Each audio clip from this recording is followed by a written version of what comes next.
Assalomu alaykum aziz qarindoshlar. Bugun 2026 yili 1-oyning 24 kuni shanba. Men Amerikaning Los Angeles shahrida yashaydigan Erkin Sidiq. 2 haftada bir qatim qilayotgan naq maydon videosini hozir boshlayman. Bugun jami 4 cho'ng mazmun bor. Uniki birinchisi burqada qilamkin Uyg'ur Project fondi va chet eldagi Uyg'urlar haqida. Meniki yenilam deydiganim bugun 24-chilar bo'lsa, Uyg'ur Project fondi bu yil qilmoqchi bo'lgan İstanbulda 20-siya degan faoliyatga maqolaniki qisqacha mazmuni yoki abstraktni topshirish muddatining tushadiganligiga saq bir hafta qoldi. Bugun chislari 24, 31-chilar buniki vaqti tushidi. Ashta bo'g'ashqa mushu faoliyatga maqola yo'llashni o'ylashayotgan qarindoshlar bo'lsa, texi maqol topshirmagan bo'lsa uni vaqtida qilasanglar. Yine 7 kun qoldi. Undan keyin maqola yozish bosqichiga o'tib ketamiz. Hozir qadar bizga jami 22 parcha abstrakt keldi. Yine va'da qilgan qarindoshlarniki maqolasidan yana 5 ta jarh maqola bor. Shundaqda 30ga berishga da umid cho'ng. Hozir ahvolashlaraq texi bu ishni qilmaganlar bo'lsa, maqola topshirishni o'ylayotgan, topshirmagan qarindoshlar bo'lsa, vaqtni chin tutsanglar. Bir haftadan vaqt qoldi.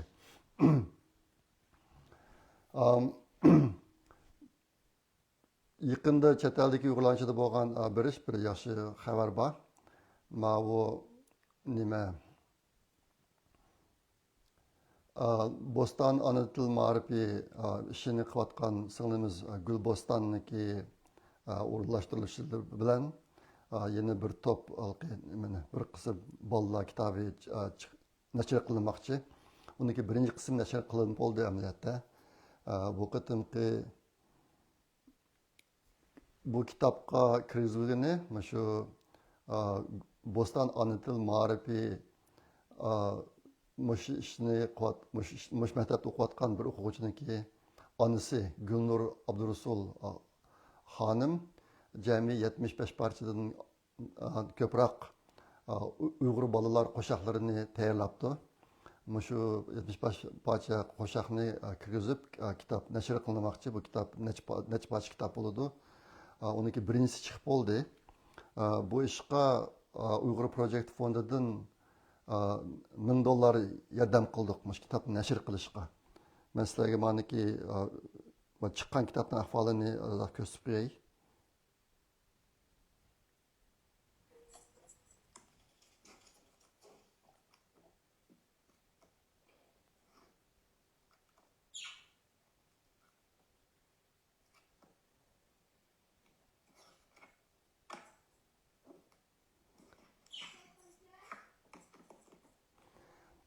Bu singlimiz burunmu muştaq bolalar uchun kitob chiqargan. O chog'da biz yordam qilgan, bu yana bir qatimliq yordam. Bu kitoblar yaqinda chiqdi, nihoyatda sifatlik. Mazmuni bak mo'lkan, Uyg'urlarniki Uyg'urlik yildizi bilan munosabatlik. Mashta boshqa kitob chiqqan chog'da Uyg'ur ona til maktablari undan foydalanasizlar bundan. Anından keyin chet eldagi Uyg'urlarchada bo'lgan yana bir ish, yaqinda Fransiyadagi Dilnur singlimiz Yevropa Uyg'ur instituti binasining ochilish marosimini o'tkazibdi. Bu marosimni Fransiyadagi eng ko'p anglangan ham eng nupuzli radio Fransiya Madaniyat radiosi uni ochilish marosimini xabar qildi. Bu singlingizga muborak bo'lsin. Yaqinda bo'lgan yana bir ish, men o'sha hafta nimaga Amerikaniki Kaliforniya San Fransisko shahrida o'tkazilgan San Fransisko shahrida Moskon xalqaro konferens markazida bir markaz bor. Nihoyatda cho'ng 3 cho'ng binodan tarkib topgan. Ashada xalqaro optical injenerlarniki yillik yig'ini bo'ldi. Shu yig'inga bordim. Berib u yig'in bek cho'ngkan. Shu yerga borgandan keyin u yig'inga borgan mendimi boshqa Uyg'urlarning borligini bildim. Mesela ben bildi kaldım Uygurlar elbette. Onu bildim. Andan keyin birisi bilan ko'rishdim. Biz jami Uyg'ur doktorlardan to'rtimiz beribdimiz u yerga. Andan keyin meniki ham bir Uyg'ur do'stimniki o'g'lim beribdi. Uni uqolmaydi. Men keyin uqdim uni. Uqolmasam ko'rishar ekanman. U yerda bir Uyg'urlarni ko'rishdim.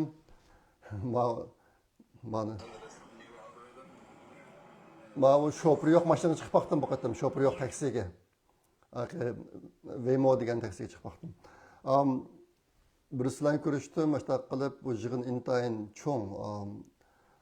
Sizlarga man nima ko'rgazmasdim, ozroq ko'rgazmasimmi, necha binoda bo'ldi bu ko'rgazma. Yuqori texnologiya jangilga o'xshaydi ko'rgazma kirsanglar. Odamni ichi elishadigan darajada kelib ketgan shirkatlar, shundaqcha shirkatlar kelib o'ziniki mahsulotlarini ko'rgazma qilibdi. Hammasi shu optika sohasidagi yuqori texnologiyaga oid mahsulotlar endi. Yaqinqi bir cho'ng yuzlanish hozir hozir olam texnologiyasi yuqori bir pallaga chiqyotidi. Olam texnologiyasini sun'iy aql bilan birlashtirib ish qiladigan narsalar cho'ng yuqori pallaga chiqyotidi. Ondan keyin yangi terminallar o'tirib chiqyotidi. Masalan, olam bo'shliq savdosi, olam bo'shliq sanoati deganga o'xshash mushtarishlar o'tirib chiqyotidi. Zamonninki taraqqiyoti intayin tez, odamni hayron qoldiradigan darajada ashtaq bo'lyotidi endi. Bu qatam shu yig'in jarayonida buni ko'rdim. Men bu qatimki yig'inda maqola e'lon qilmadimiz ham. Men o'zim hozir qilayotgan sohaga oid 2 kun ilmiy doklad bor ekan. Shu dokladni anlig'ili, andan keyin ko'rgazmani ko'rib bordim u yerga. Ko'rgazmani ko'rib, andan keyin meniki bir qism shirkatlar bilan ko'rishgan ishim bor edi. Nimani biz yasamoqchi bo'lgan bir qism narsalarni biz o'zimiz loyihalab, uni boshqalarga yasag'izmiz endi. Shunaqa bo'lg'achqa shu men loyihalagan narsalarni yasab turgan shirkatlar bormi, shularni tepib, shularni partnership degandek ashlarni qilib keldim. Maslaga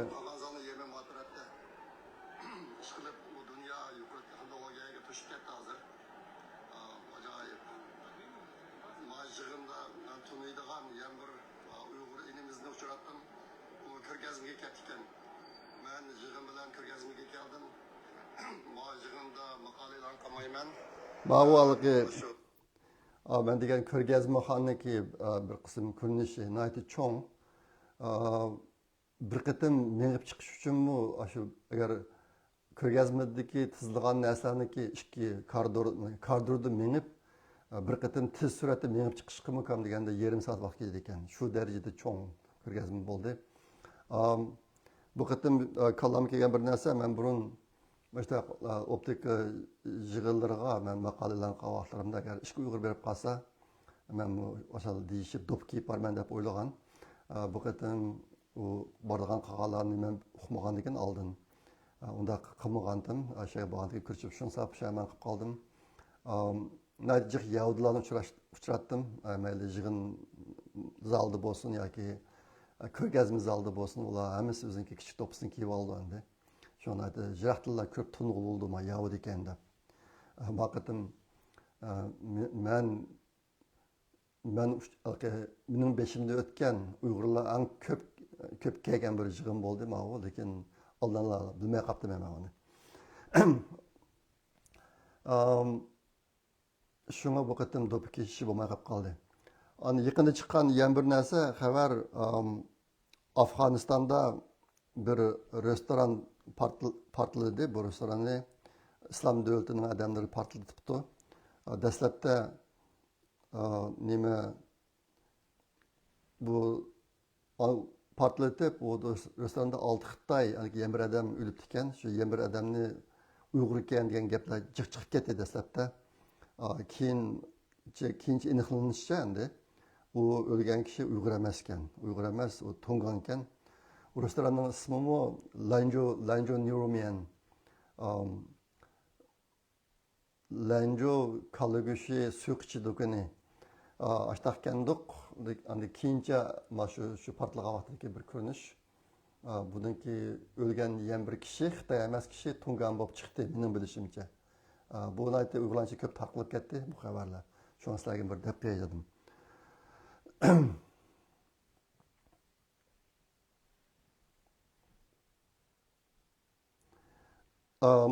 Bugun vatan haqida ozroqcha videolarni tayyorlab qo'ydim, ko'rsatay deb.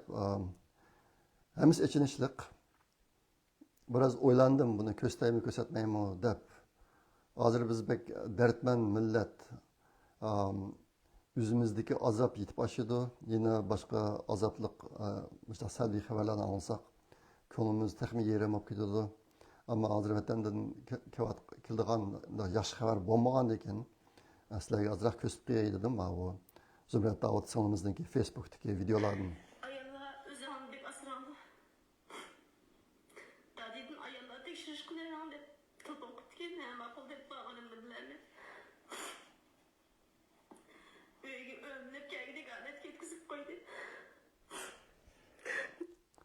Bu Zumrat Davud singlimizniki deyishcha bu qizniki urug'ini yapgan o'xshaydi deydi. Tekshirimiz kelgin deb dodiga chaqirtibdi, berib bo'lsa necha kun sulab qilibdi bu qizlarni. Sulab qilib bir narsalarni qilib o'zini o'shini bilmaydi. Keyin o'sha kelgancha uyiga shu o'mlab kelgandek uyga qaytib kelibdi. Endi Zumrat Davud singlimiz deydi, bu qizlarni chuqum urug'ini yapibdi.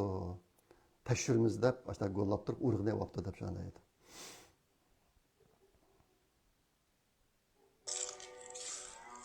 Bu vatandagi vayron bo'lib ketgan binolar.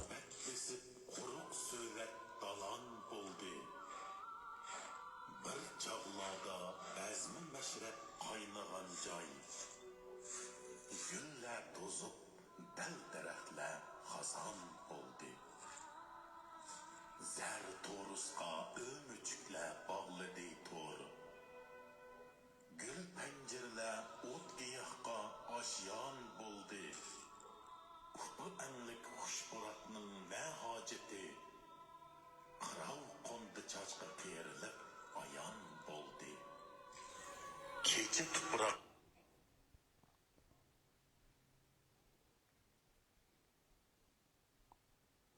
Sayyor bilan nima farqi? Ba'zi doktorxonalarning pulni versan qo'l qo'yg'izilib, akil ketib ham xohlagancha aprazni qilib, o'lab kelsa o'zim qo'l qo'ygan deb chiqib bergan bo'lib ketdi hozir. Salom do'stlar, yaxshimisizlar? Men Bu xonimning deyishicha bir o'g'il bola uxlab biraz tush ko'rib o'g'inamay qolibdi ekan. Shu yerda doktorxonaga apirmiz deb apirib doktorxonaga olib borgan ekanlar. O'g'inibdi bu bola, o'g'inib qo'yib, men saq chiqibman desa unimay buni işte bağlab qo'yib yurib, ukullarni urib, mas qilib, ashta qilib, mingisni operatsiya qilamiz deb operatsiyalarni qilib yurib, keyin gap qilinmas, hech qanday gap qilinmaydigan ashta bir palash odam bo'lib chiqibdi doktorxonadan. Shu hikoyani deyotdi. Uyg'urlarni Xitoylar shu doktorxona meditsina sohasida tajriba material qilib ishlatib uzoq bo'lib ketdi. Burundan bizim vatanga borgan Xitoylar 5 yil ishlasa donliqli doktor bo'lib, shuni ishga ketadi. Nima desa, Uyg'urlarni xohlagancha tajriba qilib bo'ladi. Boshqa yerda qilolmagan ekan. Donliq doktorxona bo'lib ketadi endi. Doktorlar bo'lib ketib qoladi. Hozir bu ishlar yine vahshiy damlash qilib turibdi. Ma videoni asos emasman shuki.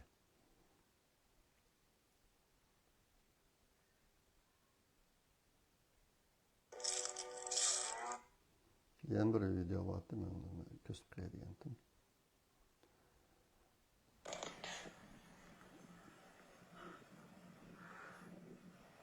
Bu dehqonlarniki yerini 6'cının oldida tatib olib ekan, ki orliqda ba'zi odamlar boshqa odamlarga sevitibdi. Keyin buni bu kishilar bilib, az qilib yurib, yana qaytarib olibdi, ammo endi terg'ilib qo'ymaydi yani. Hozir 6 yil bo'libdi, terg'ilib qo'ymay, yer vayron bo'lib ketibdi.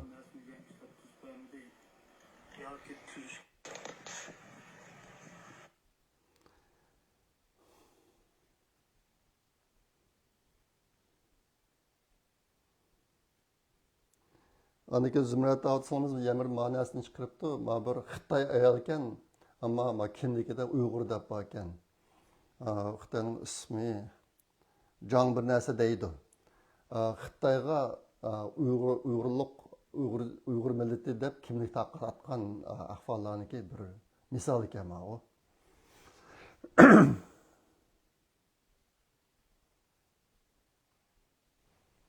Aniki yana bir xabar hozir Uyg'urlar uchun pasport bajarish yana bak taslish ketibdi. Bu to'g'riliqmi Zumrat Davudsangiz Facebook'ga bir narsa chiqarib qo'yibdi. Bir Xitoylarniki bergan tushunchasi Uyg'urlar pasport olish uchun qanday xizmatlarni o'tish kerak, kimlarning shart to'shidi, kimlarning shart to'shmaydi degandek.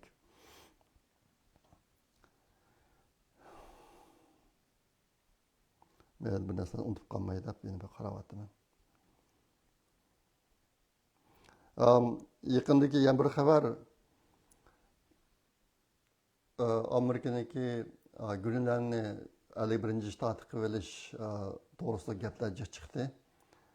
Lekin keyin unda qilmaydigan bo'ldi. Hozir Trump bilan Yevropa Birligining sekretari deyman ikkisi va boshqalar Greenlanddagi kishilar kelishib Amerika Greenlanddagi necha joyni harbiy bazaga qurib, shu yerlarga boshqariladigan bombadan qo'g'diladigan qurollarni o'rnatib shu yerga, shu orqali Amerika va Yevropa allarini Rossiya va Xitoyning hujumlaridan qo'g'dash shu ishda kelishdi hozir. Shunga aslidagi Greenlandni setib olib Amerikaniki 51 shtat qiladi degan gaplar qilib qilib hozir ash tarafga taraqqiyotdi. Bu ishlarniki oxiri chiqmaydi tekin, ash tarafga ketyapti. Mush jarayonda endi bir qism rasm o'tirib chiqib ketdi, to'g'ri, izmay taraflarga. Uyg'urlar Sharqiy Turkistonni Amerikaniki 51 shtati bo'lishni xohlaydi deb ashtaqa narsalar chiqib ketdi. Xilijiq tarqaldi bundan narsalar. Men uni bir misoli, boshqa har xil rasmlar bor uniki. Shularni sizlarga bir deb qo'ydim. Amerikaniki 51 shtati bo'lsa degan joylar bakchiq men buni anlagandim. Masalan, Filippinda deb ekan, Tashqi Mongoliya, yana boshqa yerlar bor. Lekin Amerikada deganlarning hammasini o'ziga qo'shib ololmaydi endi. Uyg'urlarniki ma'muliki istiki deb o'yladim, orzusi deb. Lekin amaliyotda bu narsa amalga oshmaydi. 1995-yili Amerikada bir qancha Uyg'urlar o'chada Clinton prezidenti, o'chada Clintonga xat yozib, yordam so'ragan ishlar bo'lgan. Men uni o'qiman. Xatni ko'rganman, xatni o'qigan. O xatda asosligi Sharq Turkistondan aytın ko'p boylik bor. Oltin, boshqa kam uchraydigan metal va neft, gaz, tabiiy gaz degandek. Bu boyliklarni Amerika sizlar echib olinglar, qancha olsanglar, lekin shuning to'limi sifatida Sharq Turkistonni bizga ozod qilib qulmuq olib beringlar degan narsalar mazmunda 95-yillar bo'lgan. O gaplar bu chiqqan marisına qaraganda sal keskinroq ishlardi u. Amerika ashta degan talablarning hammasini qondira olmaydi endi. Ayni vaqtda bir gap o'tirib chiqqan. 1995-yili. Shundaqda hozir unga 30 yildan oshdi bu yil.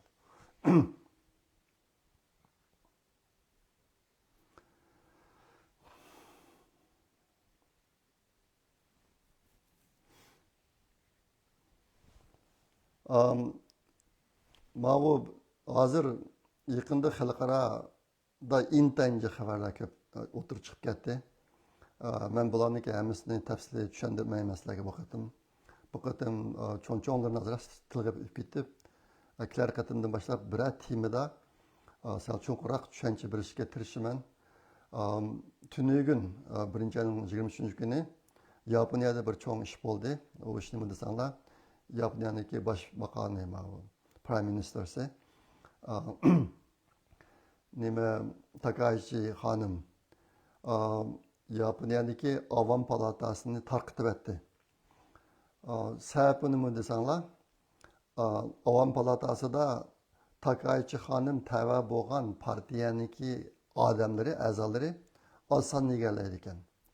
Oz son bo'lganligi uchun bu Tokaychi xonim hozir nima ish qilay desa, qilmoqchi bo'lgan ishi tasdiqlanmay ekan Avam palatasida. Kengash palatasi kichikroq, Yaponiyaniki xuddi Amerikaga o'xshash. Amerikaniki kengash palatasida 100 odam bor. Avam palatasida 400 chiroq odam bor, meni esimda qilishi 421 mi, shunaqa 437 mi, shunaqa. Yaponiyaniki tuzilmasi shunaqa ekan. Avam palatasidagi Avam palatasining a'zolarining ichida Tokaychi xonim tava bo'lgan partiyaning odamlar oz bo'lgani uchun bu xonim nima ish qilman desa, tasdiq o'tmagan qilolmay ekan, putquli bog'lanib qoldigan gap. Shuning bilan tunugun Tokaychi xonim Avam palatasini tarqitib etdi. Tarqitib etib 2-oyning 8 kuni qayta saylov o'tkazib Yaponiyada Avam palatasi a'zolarini qaytadan saylaydigan bo'ldi. Yaponiyada shunaqa qilib bo'ldi ekan. Avam palatasini tarqitib etar ekan, bosh ministr, lekin kengash palatasini qilolmay ekan. Bu qonunni ayni vaqtda 1945-yili Yaponiya taslim bo'lganda Amerikaga.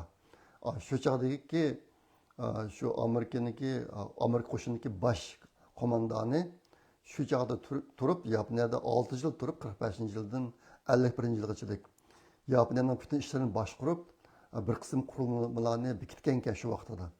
Shu vaqtdagi shu qonunlarda boshqa qonunmi bor ekan.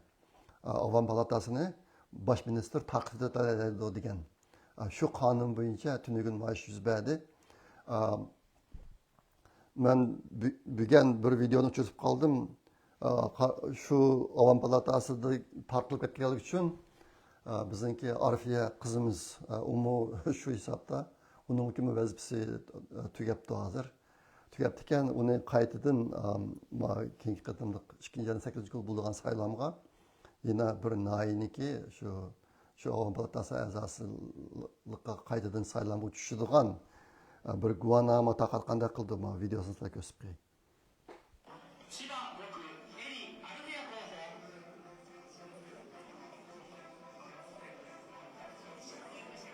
こんにちはエリー・アルフィア一生両手の足してカメラをご覧ください寄ってください両手です目線ください Demek bu saylam qayta o'tkazilgan bo'lg'achqa Arfiya qizimizmi qayta saylamga qatnashdi ekan. Avam palatasiga saylanganlar bir yilmi bo'lmagan nurg'un kishilar bor ekan, ularning hammasi yana qayta saylamga qatnashmasa bo'lmay ekan. Hozir Tokaychi xonimniki Tokaychi xonimni qo'llaydiganlar bek ko'p Yaponiyada. Yaqinqi statistikada 71% odam qo'llaydigan sonlar o'tirib chiqqan endi. O'sha bo'lg'achqa bu saylovni qayta o'tkazsa, Tokaychi xonimniki xonim tava bo'lgan partiyadan Avam palatasiga kirdiganlarning soni ko'p eshishi mumkin. Hatto 3dan 2 qismini egallab ketish mumkin degan farazmi bor. Tokaychi xonim hozir tumir ayol deb nom oldi. Uni kishilar Amerikadagi Trump bilan solishtiryotdi. Shu konservativligi, anikin qattiq qo'lligi jihati, Xitoyga bo'lgan qattiq qo'lligi jihatda Trump bilan solishtiryotdi. Yaponiya xalqimi uzun muddat Xitoyga bo'zak bo'lib, Xitoyniki qamchisi ostida yashab, hozir endi xonim chiqqandan keyin buni qo'llaydiganlar intayin tez surat ko'payyapti. Qaraganda bu qatim bu Yaponiyaniki vaziyatida cho'ng o'zgarish bo'lgan o'xshaydi. Ondan keyin yana bir xabar Iranning ahvoli. Yaqinqi bir necha kun ichida Iran to'g'riliq chiqadigan video narsalar burunqidan kamayib ketdi. Mening farzimcha Ironga Xitoylar yordam qilib yurib, shu internetni to'xtatib etish jihatida bir qism ishlarni qildi deb o'ylayman. Uning oldida Elon Musk o'ziniki Starlink yulduzlar bog'lanishi, yulduzlarni to'rini ishga solib yurib, Irondagi xalqqa internet ulanishini, internet signallarini o'tgan endi. Hozir buni Xitoylar buzg'unchilik qilib, ashta qildim qilolmaydi. Yaqinda zot Irondagi namoyish o'bishlar qanday bo'lyapti, ish qilib oldingi bir qancha kun ichida men bu jihatda xabar olamadim. Amerikaniki bir cho'ng harbiy qo'shini Ironga yetib bordi. Uning ichida bir artlan to'shg'ichi cho'ng parxutmi bor. Uning yandash boshqa parxutlarmi bor. Aştaq bu yetib bardi. Aslida bugun ata Amerikaniki İranға qiladigan hujumi boshlanishi mumkin deb aştaq gaplar o'tirib chiqqan tunugun. Men bugun tekshirtsam, unda aştaq bo'lmabdi. Yaqinqi yana bir cho'ng o'zgarish Isroiliyaning osmonda uchadigan butun aeroplanlarni to'xtatib etdi hozir. Boshqa aeroplanlarini. Isroiliyaniki havo boshlig'idan uchib o'tadigan boshqa aeroplanlarni butunlay to'xtatib boshqa qilyapti. Ularni urush tayyorlab qilyapti. Shunga bu urush qachonqa bo'ladi, qanday shaklda bo'ladi, uqmaymiz. Lekin hozir bu yerdagi tayyorlik butunlay bir tayyorlab bitib shunaqa bir holatda turyapti hozir. Ehtimol shu bir ikki kun ichida bir ishlar bo'lib qolishi mumkin.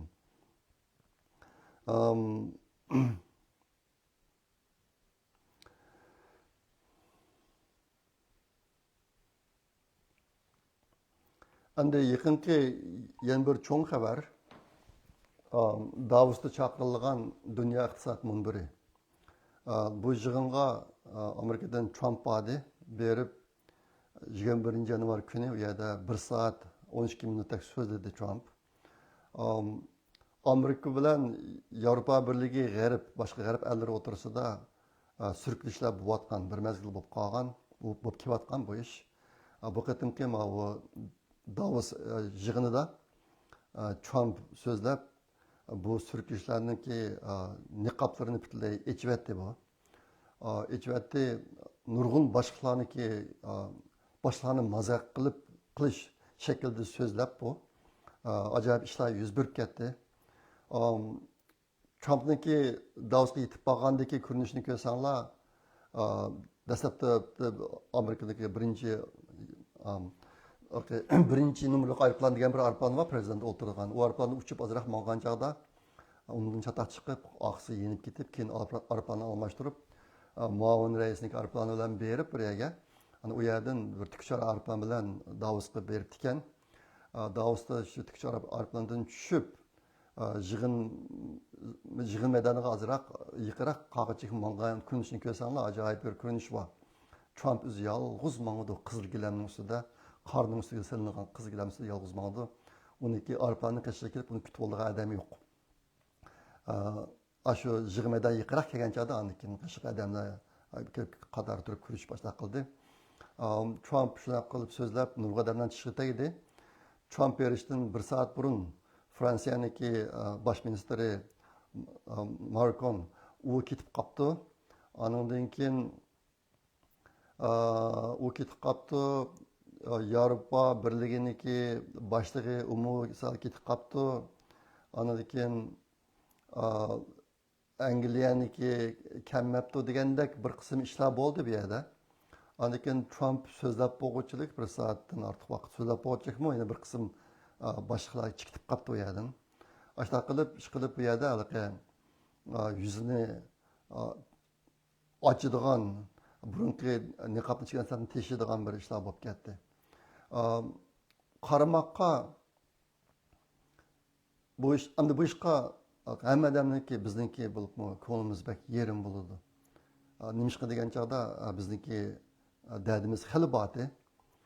Bu qatimki bu ishniki poshkil nima desa, Amerika bilan Yevropa Birligi g'arb o'tirsidagi Ikkinchi dunyo urushidan keyin shakllangan hamkorlik munosabati bu qatim butunlay buzildi.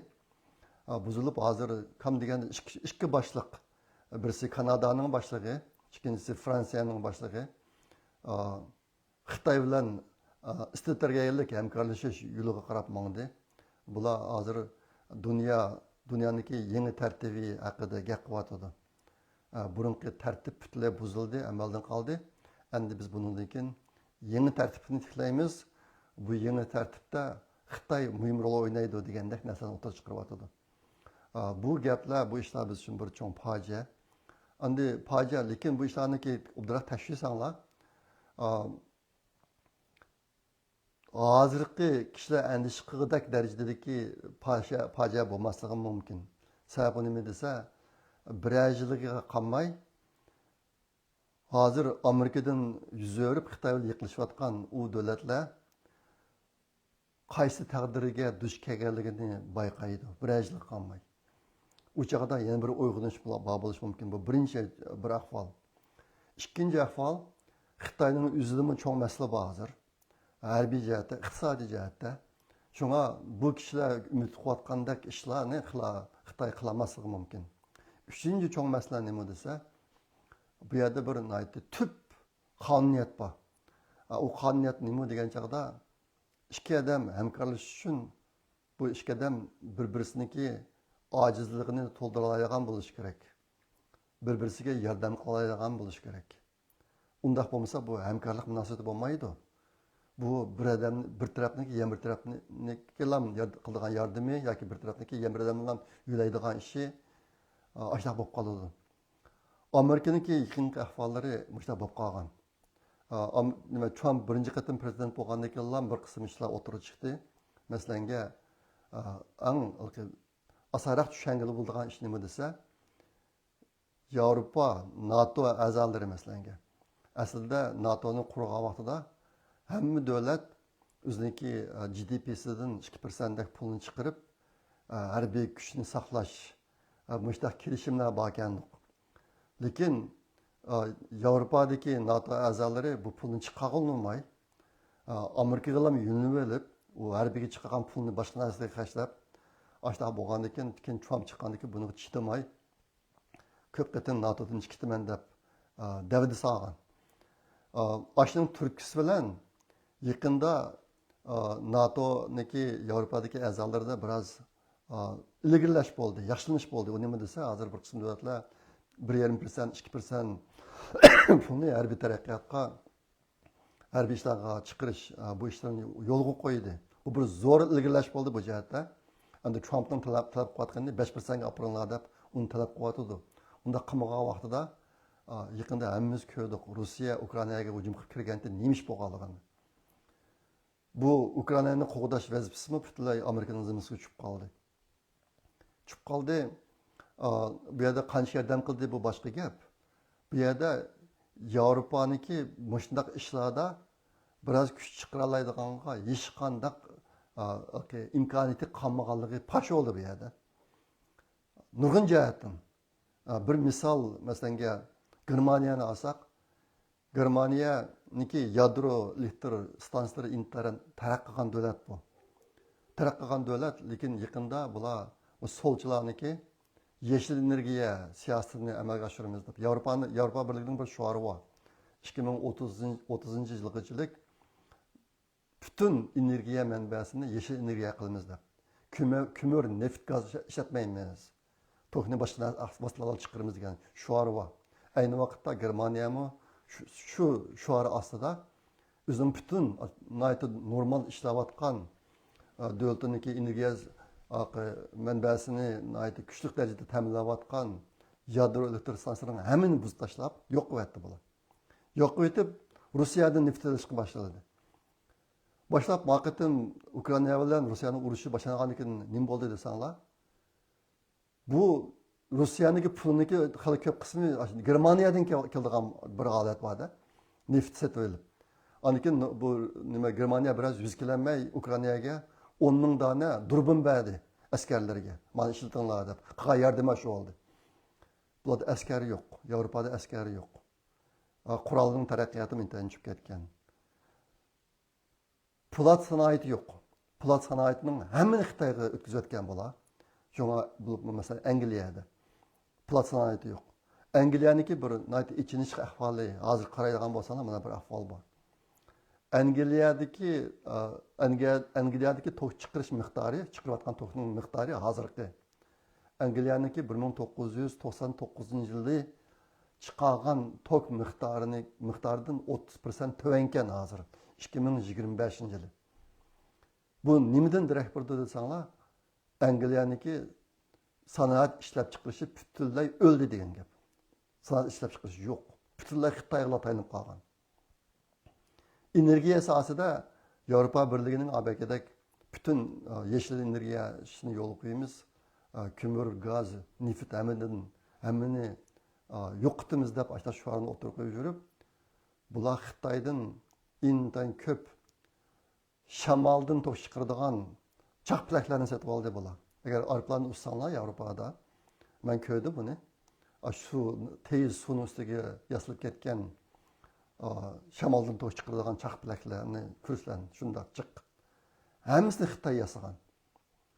Xitoy bu narsalarni yasab, o'zininki ba'zi yerlariga ancha qurdi bu narsalarni. Shamoldan to'q chiqaradigan chaq bilaklarni bizning vatandagi Davanching rayonida bor. Lekin buni qandaqdir haqiqiy to'q chiqarish etmay, bular haqni aldash uchun ishlatib yasab qo'yib buni butun Yevropaga o'ziga shamol chiqargan narsalarni sotdi. Lekin bu shamoldurishlarga qarasanglar nurg'unlar uxlayotgan, cho'gilmaydi shamol bo'lmaganligi uchun. Ashta bo'lgandan hozir butun Yevropa birligidagi davlatlarniki umumdagi ahvolini nima desanglar, tok intayin qimmat. U yerdagi toklarning bahasi Amerikada so'rashgan joyda kam deganda biroz qimmat. 2030-yilga 4 yil qolib qoldi. Bular Xitoyniki odam xaltasiga ashundoq tushib ketdi. Hozir endi yeni mushtaq 2030-yildagi shu saviyaga yetaman desa, bu shamoldan to'q chiqaradigan yoki boshqa narsalarni texnik ko'paytirish kerak. Agar kun nuridan to'q chiqaradigan taqtayni ko'paytiramiz desa, uni Xitoydan oladi bular. Xitoydan oladi, lekin bu narsalar ba'zida kun bor, ba'zida kun yo'q, ba'zida shamol bor, ba'zida shamol yo'q bo'lganligi uchun kun bor, shamol bor chog'da to'qni chiqarib batareyaga qachirib olish kerak. Keyin kun yo'q, shamol yo'q vaqtida batareyadan to'qni ta'minlash kerak endi. Bu batareyani biz chiqara olmaydi bular. Yevropadagi davlatlar. Buni Xitoydan sotib olgan gap. Hozir bu qatim Trumpniki eng qaynab ketgan bir qism gaplar shu. Bu burundan tortib Amerika ogohlantirish berib bu narsalar qat'iy oqmagan ekan. Hozirgi Yevropa ellardagi shu rahbarlarda ichida solchilar intayin ko'p. Anikin bular yuzini ayayman deb gapni yo'g'on qilib, nima bilan Trump bilan tepishib, lekin amaliyotda davlatini borgan sari ozgalg'i ishtirib meniyotdi bular. Hozirgi bir ahvol nima? Angliyaniki hozirgi davlat qarzi miqdori 1 trillion dollardan yuqori ekan. Bu 1 trillion dollarni Angliyaniki 1 yillik GDP'siga. Angliyaning qarzi 1 yillik GDP bilan barobar ekan hozir. Amerikaning yuqori Amerikaniki 40 trillion dollar yiqilishib qoldi. Bu qatim Trumpniki bir qaynab ketishizniki yana bir narsasi. Ikkinchi dunyo urushidan keyin bu Yevropadagi ellar harbiy jihati qo'g'inish ishlarini butunlay Amerikaga otib qo'yib, o'zlari pulni boshqalarga xashlab yashab, boyashab, Amerikaga qanchalik boy, ashta yashaganiki rahat yashab kelgan.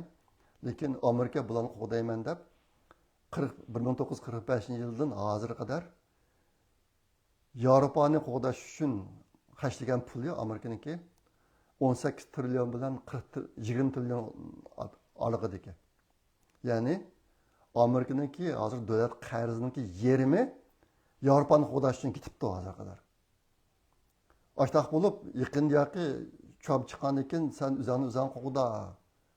Bu yerdagi talab qilayotgani adolatlik. Sen harbiy jihatda bizga tayinlab, o'zing rahat yashayman desang, bu bizniki bu qarzimizni kim to'laydi? Amerikaning qarzi eng ko'p. Butun Yevropadagi davlatlarni qo'shgan chog'da Amerikaniki qarzi ko'p. Boshqa. Hozir endi Yevropadagi echinish ahvoli nima desa, sanoat yo'q. Yaqinda hozir sun'iy aql taraqqiyoti dunyo bo'yicha intayin tez taraqqiyot qildi. Amerika bakchiq pul qashayotdi, buni Xitoymi shu. Hozir sun'iy aql sohasida chiqayotgan ilmiy maqolalarning soni Xitoyniki eng ko'p. Amerikadan kelgani ko'p. Ashta qilyotdi, lekin Yevropada yo'q. Bu jihatdagi taraqqiyot ishlari intayin nachar. Sanoat ishlab chiqarish intayin nachar. Butunlay Xitoy urinib qolgan. Ondan keyin bular sotsializm yo'liga minib kambag'alni bilaymiz deb o'zlaridan chiqqan pul iqtisodiy kirim yetishmagan ekan pul besib, davomli pul besib davlatning qarzini ko'paytirib mushtarak qarab ketyapti. Ashton bilan hozir Yevropa qasadat kelib qoldi. Yevropada yashayotganlar bilasizlar. Men bordim o'tgan yil Yevropada 4 davlatga berib keldim. Ko'rdim. Bundan 15 yil burun bo'lgan Yevropa bilan hozir Yevropaning intayin cho'ng farqi bor. hozir Italiyadami, Fransiyadami cho'ng ko'ydirish bulash ishlari bo'lyotidi. Kortlar qilyotidi bu ishni. Hozir Yevropaga yaqinqi 10 yildek vaqtning mobaynida Yevropaga kelgan muhojirlarniki 85% musulmonlar. 85% musulmonlar. Dunyoda 56 musulmon davlati bor. Bunun içindeki 11 davlat dünya bo'yicha eng boy davlat. Lekin bu 11 davlatlarniki hech qaysi birmi musulmon muhojirni qabul qilmaydi. Bu musulmonlarni hammasi Yevropaga berib, hozir ajoyib ishlar bo'lyotidi. Hozir bu yerga gap nima desa, yaqin Trump qayta deyotidi, Amerikaning boshqa boshlig'ini deyotidi. Hozir Elon Musk deyotidi buni. Yevropadagi g'arbniki madaniyat yildizi tavrab qoldi hozir. Sen müştahlı mansan Avrupa yok hop gidiyordu, bununki Avrupa yok. Ha şu taraf gitvatsan üzerine omişarlı devatıdı bula. Lakin Trump'ın tlaya kalabekecek. Şuna bu yerde kuruk azaplanmayı bu işte doğruluk. Uygurlar adaletsizlikdeki derdini en köp tatkan millet. Hazırını tatvatımız. Dehşet tatvatımız bununkini. Şuna adaletlik doğruluk gap qilgan yoki bu to'g'risida ish tutganlardan bekamalab ketishning hojati yo'q. Buni o'zining beshiga kapaqa odamlar biladi buni. Agar hozirgi shu vaziyatlar o'ngshalmasa, dunyo zoti qayerga boradi? Agar Xitoy hukmronlik qilgan bir dunyo paydo bo'lib qolsa, vujudga kelib qolsa, bizning kunimiz nim bo'ladi, Yevropaning kuni nim bo'ladi. Bu tarafni o'ylash kerak adam. İşqilib, meniki deydiğim, biz nurgullarımız siyasetçi emas, bu cihetlerde tadqiqat yapardığı bu adamlar emas. Hazırki dünyada yüz berayotgan ahvollarni ko'rsa adam qaymoqidi. O'rinsiz azoblanadi. Shunga munosabatlik bir necha nuqtalarni deb qo'ydim. Bu to'liq emas. Agar bu joyga chunqurlab kirman desanglar, ajoyib ishlarni bayqaysizlar yana. Ben keyincha imkon bo'lsa har qatim bir temani biroz chunqurlab tushuntirib ashta qilishga tirishaman. Manbak aldirash hozir yangi shirkatda ishlayotgan bo'lganligim uchun obatni unutib qolibman. Hozir meni qilayotganim sun'iy amro bilan lazer nuri texnikasini birlashgan bir sohasida ish qilyapman men. Ishimdan aldirash. Ashta bo'lg'ashqa shundaqdimi sizlarga bu programda ishlash uchun har kuni ma'lum vaqt chiqarib butun xabarlarga diqqat qilib boraman endi. Imkon bor tushuntirishga tirishaman bundan shu mushani nazar deb qo'ydim. Yana qarab boqay.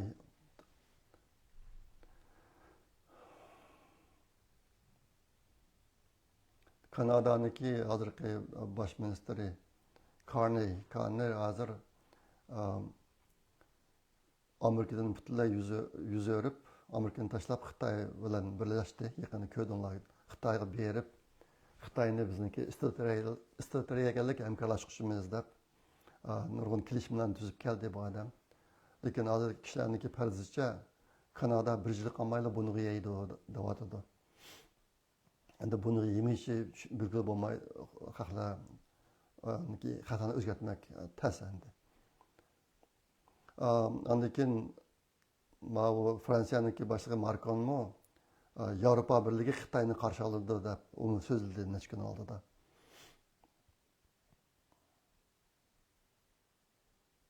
Hozir Angliya, Germaniya, Fransiya va Kanada hammasi uch qashqar holda Amerika bilan jiroqlashib boshqacha dunyo tartibi tuzdiganligi haqida gap qiladi bular.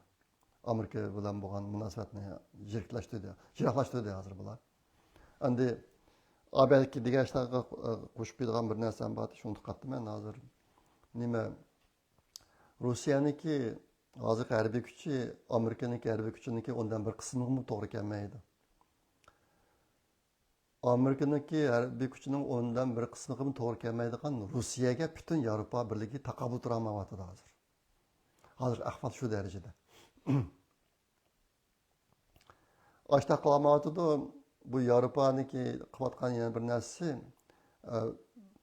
Ukrainaniki Rusiyaning ichidagi bir qism nishonlarga hujum qilishni to'sib qo'yapti Ukrainani. Rossiya Ukrainaga qancha hujum qilsa mayli, lekin Ukraina Rossiyaga hujum qilmaslik kerak deb buni cheklab qo'yapti. Bu necha kun oldida Germaniyaniki boshlig'i ozroq gap qildi. Esliga qildi bu odam. Hozir Yevropa birligidagi masala. Hozir endi Yevropa birligini qurishning o'zimi Yevropa birligidagi ellarga yaxshilik emas, yomonlik akayotgan ishlarining gaplari o'tirib chiqyotdi. Shu Germaniyaniki boshlig'iniki degan gapi, biz Yevropa birligidagi davlatlar hammamiz o'zimizniki yoshirin kuchini to'liq ish qilib, o'zimizni taraqqiy qilishning o'rniga Yevropa birligi nimasi kunligi ostida jixligan tuzum cheklimlarni o'tirib chiqarib, hammamiz bir-birimiz o'zimizni cheklab, ashning bilan butun Yevropa birligi o'rtaq cho'kyapmiz pastga qarab deb ogohlantirilyapti. Shunga bundan keyingi bizniki tutadigan yo'limiz belgilama tuzum cheklamalarni amaldan qoldirib, hamma davlatlar o'zimizniki yoshirin kuchini taraqqiy qildirish. Birisi sanoat ishlab chiqarishi, yana birisi harbiy jihatda. Mushtarak minishimiz kerak degan gapni dedi. Bu gaplar Amerikaniki tashabbusi bilan o'xshash. Shunga qanday ishlar bo'ladi, buniki qarab olsak bo'ladi. Albatta men degandek, hozir Yevropa birligidagi bir qism ellar albatta men degan 4 davlat, Angliya, Germaniya, Fransiya, Kanada, Xitoydan bir cho'ng umid kutyapti. Lekin Xitoyda ig'ir masala bor. Iqtisod jihatda, harbiy jihatda agar lekin hozir bir narsani aytdi, aniq bo'ldi. Xitoy o'ziniki 2000 yildan uzunroq vaqtda to'plagan nayronvozlik parchalab yo'qotish shu taktikalarni intayin unumli oldi ish qilyapti hozir. İşledi bu, ünüm bədi bu. Orası ünüm bədi bu qatim. Davos yığınında bu nəsələrimizdə aşkar köydük biz. Naydı isl ünüm bir vadı da hazır bu. Muşu künkü kilip yine Avrupa'dakiler bir kısım əldə bunu düşənmək, yine Xitay'daki damı uçup gitip vardı.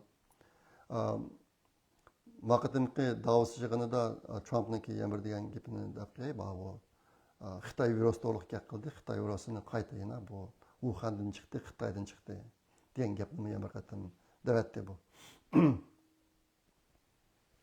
Endi abatin dedim Xitay'niki harbiy ve iqtisodiyat ig'ir masala var. İqtisodiy jihatdagi masalalar bunun tafsilga dapir kelyapman, u jihatda hech cho'ng o'zgarish yo'q. Yaqinda harbiy jihat bo'lgan o'zgarish shu 1-ayning 16-kuni Xitoy atgan 2 raketa etib uzunga bormaylan portlab uchib ketdi. Onun birisi Changchun 3B degan birisi. Bu bir maxfiy sun'iy amrani osmonga chiqish uchun atgan raketa ekan, uchib ketdi. Anikin galaktik energiya Sirius 2 degan yana birisi, bu bir Xitoyniki shaxsiy shirkatidan atgan narsa ekan. U uchib ketdi, ishqilsan uchib ketdi. Uning sal oldida Hindistonniki bir raketa uchib ketdi ekan, Xitoylar uni mazax qilib qilmagan ishlar qolmadi ekan. 16-da Xitoyning o'zining 2 raketasi uchib ketdi. Bu raketalarning uchib ketishi Xitoyniki hozirgi harbiy iqtidori bilan munosabatlik. Xitoyniki harbiysi ichidagi chiriklik intayin ig'ir. Ashta bo'g'ashqa Xi Jinping to'xtamay harbiy ichidagi qo'mondonlarni tutish, sulash, ishdan bo'shatishni qilib kelyapti. Mushu 16-yildagi 2 raketalarni uchib ketish ishidan keyin ham Xitoyda bir cho'ng yig'in ochilgan. Kadrlar yig'ini. Bu yig'inga Xitoyniki harbiy komitetniki ma'lum boshlig'i, ma'lum raisi Zhang Yunsha kam edi. Unda boshqa bir nechta rahbarlar bor, bular kelmabdi. Ashnalar hozir Zhang Yunshani tutdi Xi Jinping degan gapi o'tirib chiqdi, 2 kun bo'ldi bunga. Lekin jazmlashmadi. bir qism odamlardan olsanglar tutdi yo'qidi degan ularga qo'shib 10 necha odamdan 20 necha odamdan jiq odamlar tutildi degan gaplar bor. Endi shu harbiychilikki boshlangan tutilishi Xitoyniki harbiychilikka chiriklik munosabatlik. O'tganda sizlarga deb berdim men. Xitoyniki bir qism raketasiniki ichidan yiqilg'u moddasi emas suv chiqqandi. Yiqilg'u moddasini setib etib, qashlab ichiga suv qashlab qo'yibdi ekan. O'tganda Tayvanning atrofida yomg'ir o'tkazgan vaqtida 7 dak boshqarilgan bombani atgan, undan 4 necha kilometr chetlab ketgan nishondan. Chetlab ketib, Yaponiyaniki alohida iqtisodiy rayonga tushgan ahvollar bo'ldi. Hozir raketalar uchib ketib bordi. Ishqilib, Xitoyniki harbiychilikka chirikchilik sababidan bularniki popoz qilgandek kuch yo'q. Mana shuniki misoli, mana bu Jonishani yo'qolib ketishi agar rost tutilgan bo'lsa, shunga munosabat bo'lishi mumkin degan gaplar o'tirib chiqyapti. Jonishanniki tutilganligi jazmlashmadi. Bir qism odamlar ansonsiz tutildi deydi, ammo jazmlashmadi. Bu kerak aniq bo'ldi. Mana shu ishlar bo'lyapti. Shuna qilib bugungi so'ygan mazmun shu. Men mana bu safardan yenib keldim. Shunga o'zim umid qilgandek chiq tayyor qilamadim bu qatim. Xudoyim bursa kelar qatim sizlar qiziqadigan bu hozirgi xalqarodagi vaziyatni tushuntiradigan bir temada tafsilroq tushuncha berishga tirishman. Vaqtim bunday qilmay qoldim. Bulamsa, kelar qatim ko'rishga omon bo'linglar. Xayr xo'sh, Allohga omonat.